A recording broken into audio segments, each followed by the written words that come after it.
Okay, we are live with another Data Jazzers live from Redmond. And as you saw, update was last week from Power BI team. And this week, I think we'll have a great chat with two of our guests. So again, Amanda is with us as our co-host from Redmond. Hi, Amanda. Hello. And and we have also, I think, one of the most anticipated updates to Power BI, and the person behind is Rui Romano and his team. Hi, Rui. Nice to have you in live from Redmond Data Jazzers. Hi everyone, nice to be here. Hi, both. Hi, thanks for joining us. And I'm sure that our audience eagerly expecting this chat because I'll be the voice of the audience and of our Power BI colleagues from community. We are super grateful, Rui, to you and your team for bringing this finally to Power BI. My pleasure, and it was as a previous Pro BI Power BI developer, this was also my top ask for many years. So since Power BI got launched, so I'm really excited about this. Amazing. I know, Rui, I saw it. Probably a lot of people from community saw it on your GitHub as well. So you were dealing with similar projects for a lot of time as a side projects. And now most of those things went to public preview. Can you tell us a bit more about the release and what can we expect? So yeah, just for example, just to have some basic source control before this feature, you needed to use some external tools, especially for the data set. It was supported because of the XMLA endpoint, but for example, for reports, there are some external tools made by the community that allow you to have source control on your reports, but it was completely unsupported because it requires to open the PBIX file and unpack it and work within the file. I did similar tools myself in the past because it was the only way to have like a professional CI/CD pipeline and source control your report developments. Now you no longer need that. So the only thing that you need to do is save as a PBIP, and everything will be saved as plain text into a folder, which looks like a very simple thing, and in reality it is. So the only thing that desktop is doing is saving the content into a folder instead of saving as a single binary PBIX file. Behind the scenes, there was a lot of work made by an amazing team. So it was not as easy as it sounds. But in the end, that's what we are doing, is saving as plain text files, and lets you, and this is another thing that that this feature supports, is letting you or external tools to go to those files and make changes. And desktop is cool with that. Supports that, and this is called report hardening, Power BI desktop hardening. It's basically supporting changes, and whenever you do a bad change, desktop will tell you, hey, you did a bad change, you need to fix it, or the change was, or the bad edit was on this file. We always do try our best to tell the developer, in this case, where the bad edit is. And if everything is fine, desktop will just load the file and with the latest change. Yeah, one of the things that I wanted to ask, you explained it was like a simple change, like not storing binary file anymore, but storing text file instead. But I can just assume how much effort you and your team did behind the scenes. So if you can share a little more about that, I mean, obviously that's a huge thing, having this now.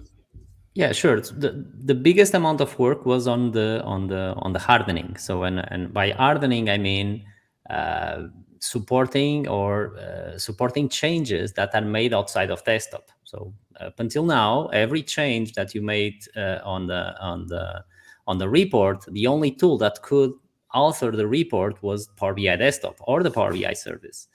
Now you can make changes with an external tool, or even with a Git client. So let's say we are two developers working on the same repo, and I create a new report, and you pull those changes. So you are actually getting changes from my.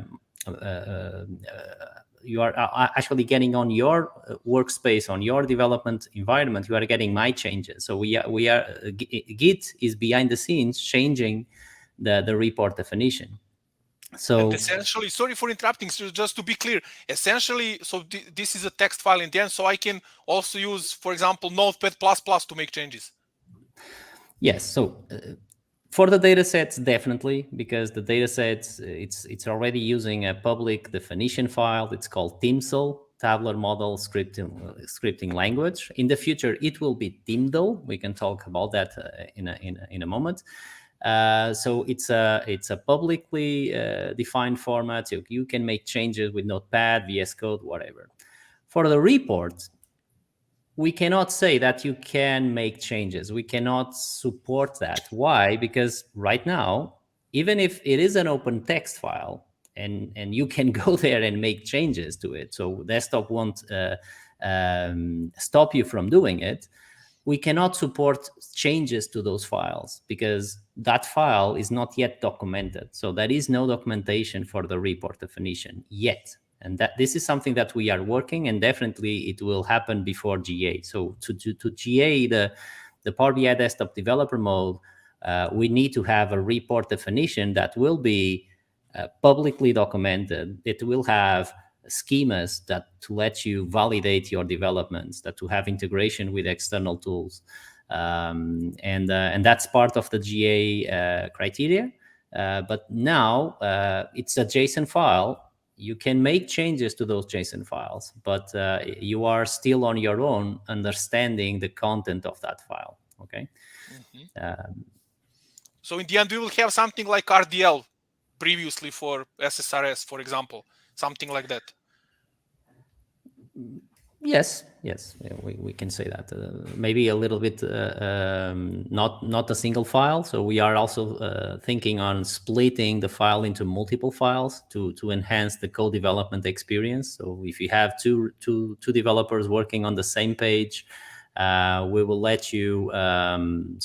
This will facilitate the merge conflicts, because if you are working on the same page but different visuals, there won't be a merge conflict. But yes, in the end, it will be like the RDL, a publicly available documented format that you can understand, and you can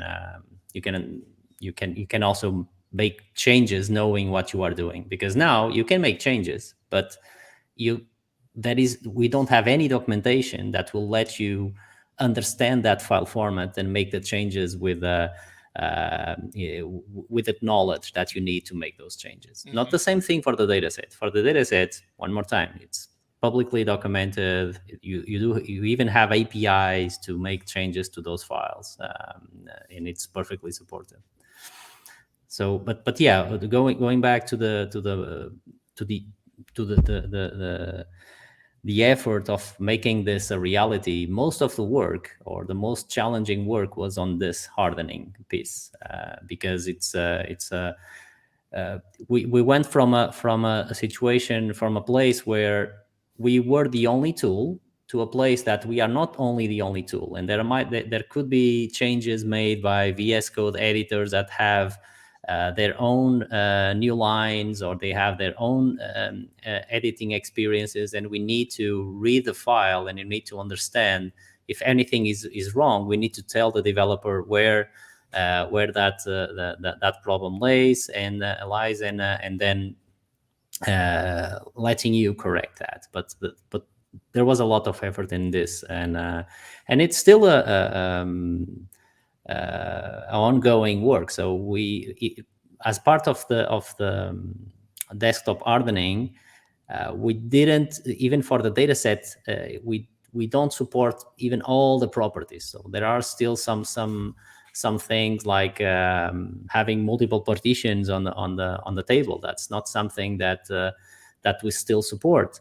But at the same, but the experience now is much better, because if you create a data set or a table with multiple partitions, we will clearly let you know. Before, there was a what we call a frown error. It was a non-user error that was just blowing up desktop. Now we will tell you, hey, table A have more than one partition. This is not supported. Go and fix it. Yeah, having meaningful error explanations is super Always useful. Yeah. Yeah. And just to break it off, just one Amanda question actually for you. And I received comments like this since the last time you joined live from Redmond. Is when will you present one of the Power BI desktop updates again? No specific plans currently. Maybe for like an anniversary or something, I'll come on as like a, celebration of a milestone or something. I'll think about that. I always appreciate those comments. It makes all the work I put into those videos back in the day still worth it. So thank you.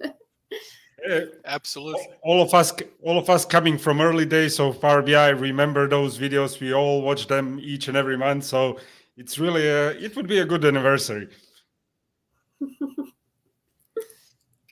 Yeah, and maybe Rui, you mentioned the integration with Timdal. We are all hoping that it's coming soon. Can you maybe share some more information about that? I know it's planned, but do you have any like approximate idea when it comes? In next 3 months, 6 months, 2 years? Hopefully not. Okay, I definitely don't want to be in a position where sharing dates that are not still, let's say, where we don't have like a solid commitment. I can definitely tell you that it's not years. Okay, it's part of the GA criteria of developer mode.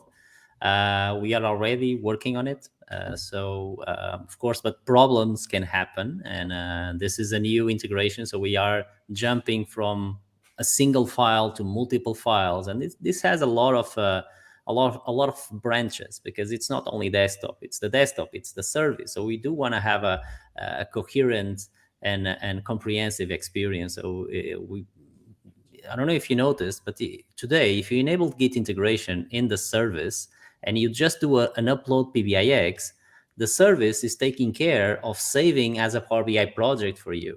So if it is Tyndall, it needs to do the same. So that's why these things look simple, but there are a lot of work that needs to be done to make sure that users will get a very good end-to-end experience with Tyndall. So definitely not years. And as I told, and I try to make that clear, by the way, on the blog post that I made, where Tyndall is going to be, it's the next thing.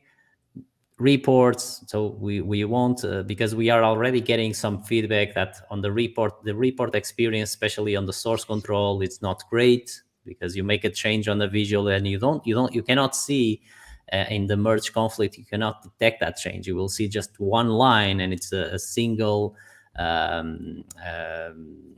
an encoded JSON string. So the new report definition format will solve this. And another big ask is around the APIs. And that's something that I'm glad to tell you, that we will have APIs that will let you deploy your content directly from the source control environment. So this will let you build those advanced CI/CD pipelines to the scenarios where the Git integration, it's not enough for you. And we do want to make the Git integration, so in our mind, the Fabric Git integration should simply work for 80%, 90% of the scenarios. But if you do have a scenario where you want to have a completely arbitrary or your custom repo configuration, and you want to deploy and control the entire deployment pipeline, you will be able to do it. And the APIs will let you do it. And on the APIs, this is also something that is outside of my team. But I know that there will be a release notes announcement anytime soon that will disclose the dates for those. And how about also saw a lot of questions in a community. How about integration with the tools like PBI tools from Matthias and those external tools which were trying to provide similar experience before? How it will be going forward? So that's a good question for Matthias, but we are so Matthias worked very closely with us with Tyndall and specifically with the PBI tools.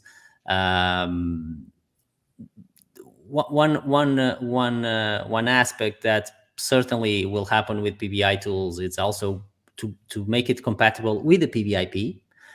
So today the PBI tools works with the PBIX and packs the PBIX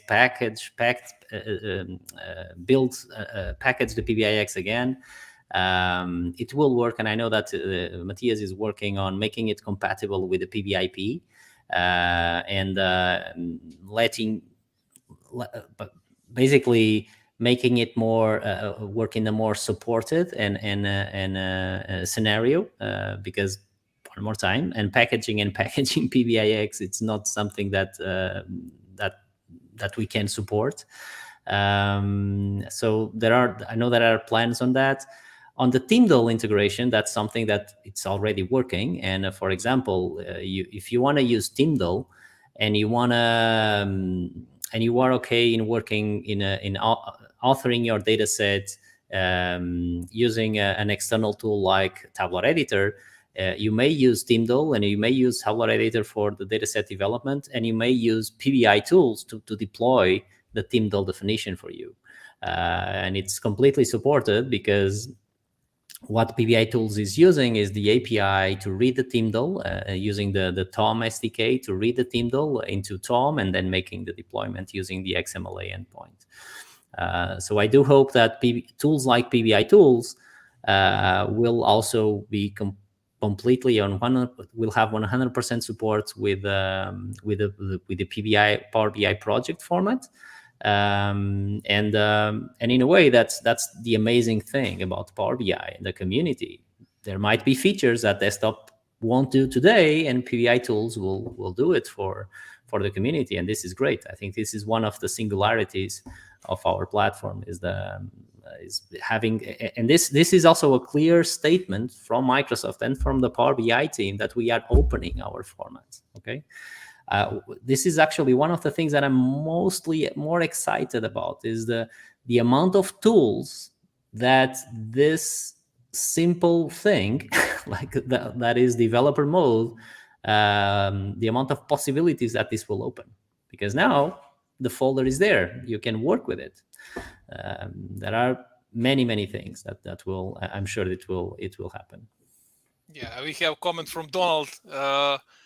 Yeah, as old command line Git guy, loving using command line and VS Code. So I'm sure there are many people outside who are eagerly expecting this. And I agree that this change of mindset and opening the file is let's say, the biggest step forward, I would say, in this scenario.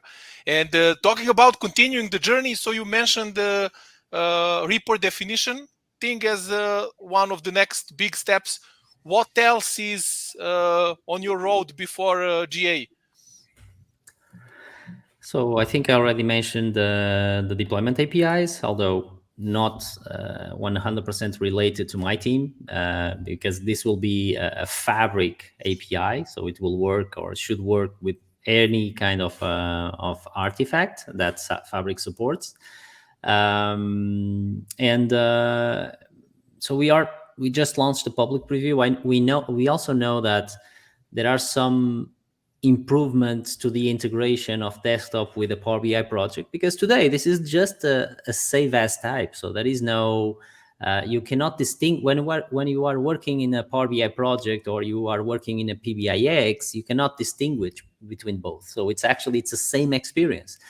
And that's also that we also want some feedback before making a lot of changes, because this was a very conscious decision to make the experience to the end user, even if it is an advanced developer or a power user, to make the experience look the same. So there is no difference. The only difference is the place or the location to where you save your content, and the format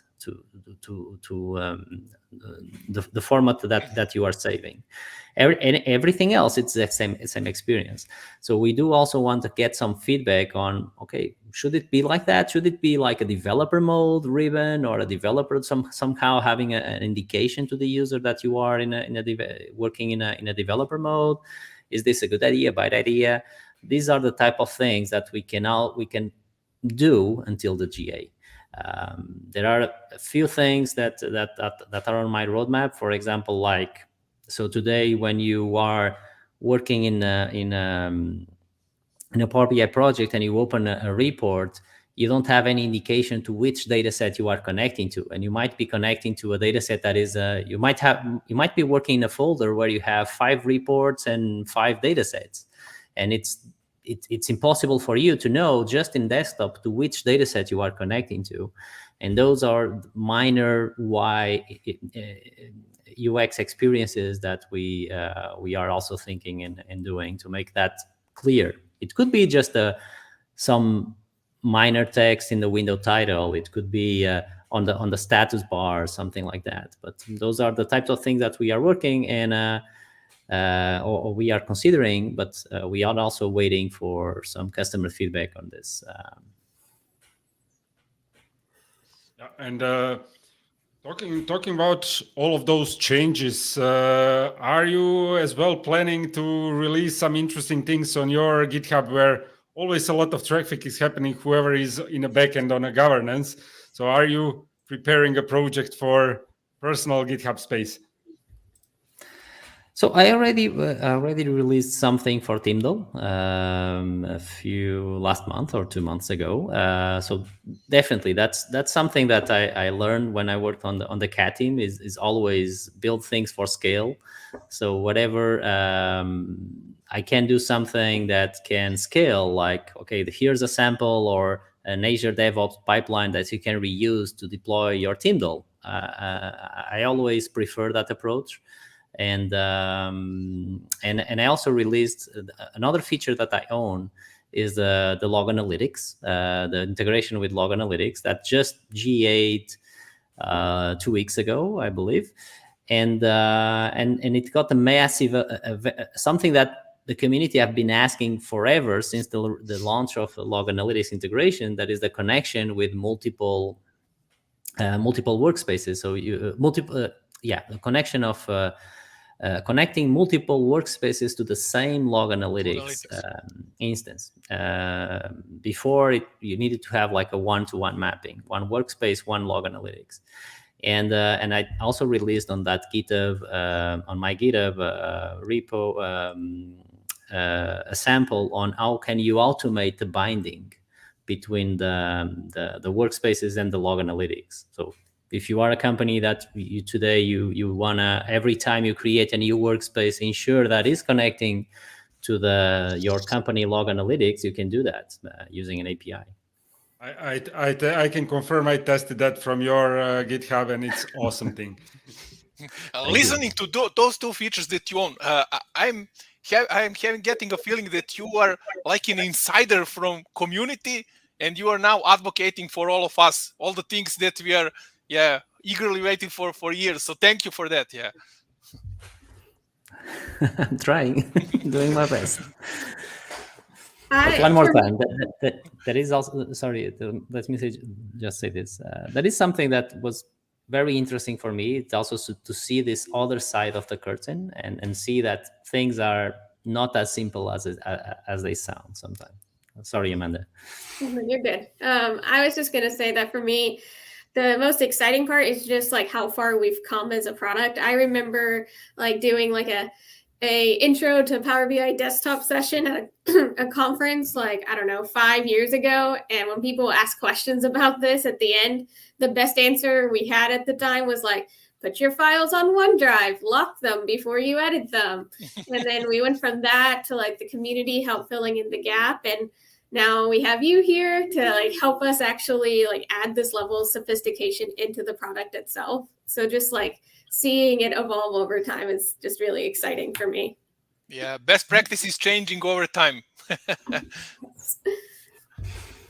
Now think, talking about best practices, now it's really easy to have best practice analyzer in all your data sets, in all your reports. It's just you actually don't need to use XMLA endpoint to connect to each data set on your tenant. If you have everything in Git, it is something that can just loop all your Git repos at whole data sets and validate if they are following the best practices. Even better, part of the deployment pipeline, you can enforce a validation just before the deployment.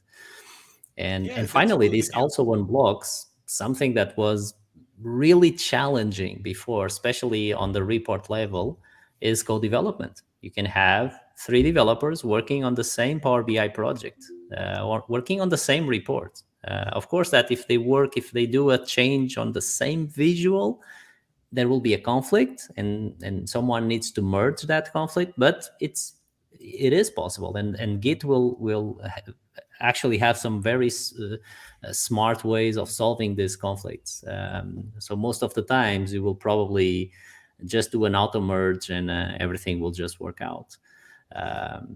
And finally, also something that I was always a geek on this. It's productivity. So right now you can do batch edits on the files. So you can have a script that just goes into the report and ensure that certain functionality is disabled or enabled. You can be smart, and you can actually work smarter in a supported way. That's nice idea. Batch editing measures in different models. That would be awesome. Yeah, I absolutely agree. Yeah, Rui, we need to ask you one question that we ask all of our guests. What is your number one missing feature in Power BI? It doesn't necessarily be related to your part of work or your features, but generally. That's a tough one. $1 million question, yeah. Missing feature. Okay, I will tell you one that is kind of related to my garden. I would love someday in the future to work on a data set in a completely disconnected way. I would love to just open the PBIX and the data is not loaded. I can make dataset edits like tabular editor. So like completely offline, doing everything offline. Yeah, completely offline. Okay, good to hear. Yeah. we vote for that on your to-do list. I don't know. I don't know if there is already an idea for that. I think there is. Probably there is, yeah, but we'll check. Yeah, Augustine, that's a good idea. I would vote for that. Yeah. Time really flies by when we are talking about topics like this, and I think I don't know, did we cover it last time? But Amanda, another one for you. So, what are your responsibilities today? So I'm product manager lead for the report creation and exploration space. So basically nothing to do with developer mode. Only thing related to that is, like I said, admiring how far we've come and appreciating the work it took. But anything to do with like making it easier for you to build your reports, allowing you to do more with your visuals, find insights quicker, that kind of stuff falls to my team. So I have 4 people that are on my team. Miguel Myers, who was here last month for this session, is on my team. Jay, who I'm filling in for, is also on my team. And I have 2 other folks as well who are all working to, help you create more beautiful reports and find insights quicker. Yeah, sounds really entertaining. Just listening to all those puzzles, it's slowly but really nicely all fitting together, from visual side, from developer side, from all over the place. I think we are really heading in a great direction. Yeah, I can agree. Yeah, so we are out of time, and I would once again like to thank you. First of all, you, Amanda, You've been once again a wonderful co-host. And Rui, thanks for your time. Thanks for shedding more light. And thanks once again for all your work, work of you and your team. We all really appreciate it. Thank you. And everyone else in the audience, thanks for joining once again. Yeah, hope you enjoyed this session. And we promise that we will have Rui once PBIP goes into GA. We promise that we will try to bring him up again and talk. I'm sure that there will be more amazing features coming in this in this area. So thanks once again, and enjoy the rest of the day, evening, depending from which part of the world you are joining us. See you next month, right? Thank you. Yeah. Thanks, y'all. Thank you all. Thank Bye. you.